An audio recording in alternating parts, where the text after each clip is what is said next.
اللہ اللہ اللہ۔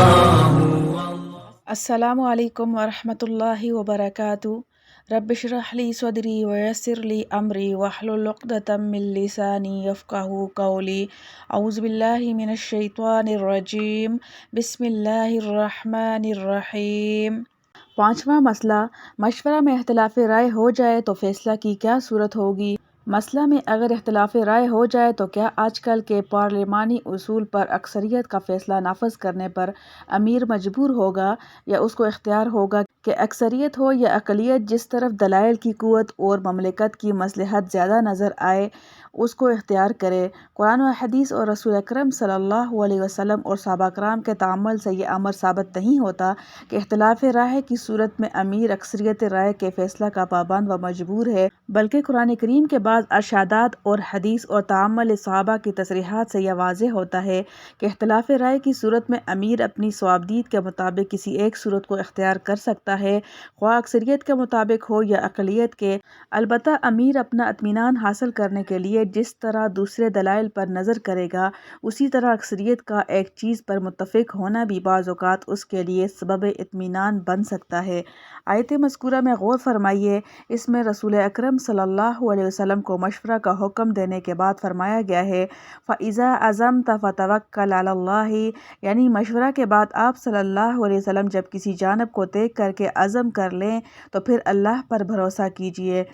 اس میں عزمتا کے لفظ میں عزم یعنی نفاذ حکم کا پختہ ادا وہ صرف حضرت صلی اللہ علیہ وسلم کی طرف منسوب کیا گیا، عزم تم نہیں فرمایا، جس سے عزم و تنفیذ میں صحابہ کی شرکت معلوم ہوتی۔ اس کے اشارہ سے ثابت ہوتا ہے کہ مشورہ لینے کے بعد نفاذ اور عزم صرف امیر کا معتبر ہے۔ حضرت عمر بن الخطاب رضی اللہ تعالیٰ عنہ بعض وقت دلائل کے لحاظ سے اگر عبداللہ بن عباس رضی اللہ تعالیٰ عنہ کی رائے زیادہ مضبوط ہوتی تھی تو ان کی رائے پر فیصلہ نافذ فرماتے تھے، حالانکہ مجلس میں اکثر ایسے صحابہ موجود ہوتے تھے جو ابن عباس رضی اللہ تعالیٰ عنہ سے عمر اور علم اور تعداد میں زیادہ ہوتے تھے۔ حضور اکرم صلی اللہ علیہ وسلم نے بہت مرتبہ حضرات شیخین صدیق اکبر رضی اللہ تعالیٰ عنہ اور فاروق اعظم رضی اللہ تعالیٰ عنہ کی رائے کو جمہور صحابہ کے مقابلے میں ترجیح دی ہے، حتیٰ کہ یہ سمجھا جانے لگا کہ آیت مذکورہ صرف ان دونوں حضرات سے مشورہ لینے کے لیے نازل ہوئی۔ حاکم نے مستدرک میں اپنی سند کے ساتھ ابن عباس رضی اللہ تعالیٰ عنہ سے روایت کیا ہے، ابن عباس رضی اللہ تعالیٰ عنہ فرماتے ہیں کہ اس آیت میں شاورہم کے ضمیر سے مراد حضرات شیخین رضی اللہ تعالیٰ عنہ ہیں۔ کلبی کی روایت اس سے بھی زیادہ واضح ہے، ابن عباس رضی اللہ تعالیٰ عنہ فرماتے ہیں کہ یہ آیت حضرت ابو بکر رضی اللہ تعالیٰ عنہ و عمر رضی اللہ تعالیٰ عنہ سے مشورہ لینے کے بارے میں نازل ہوئی ہے۔ یہ دونوں حضرات جناب رسول اکرم صلی اللہ علیہ وسلم کے خاص صحابی اور وزیر تھے اور مسلمانوں کے مربی تھے۔ رسول اکرم صلی اللہ علیہ وسلم نے ایک مرتبہ حضرات شیخین رضی اللہ تعالیٰ عنہ کو خطاب کرتے ہوئے فرمایا تھا، جب تم دونوں کسی رائے پر متفق ہو جاؤ تو میں تم دونوں کے خلاف نہیں کرتا۔ ایک اشکال اور اس کا جواب۔ یہاں یہ اشکال کیا جا سکتا ہے کہ یہ تو جمہوریت کے منافی ہے اور شخصی حکومت کا طرز ہے اور اس سے جمہور کو نقصان پہنچنے کا اندیشہ ہے۔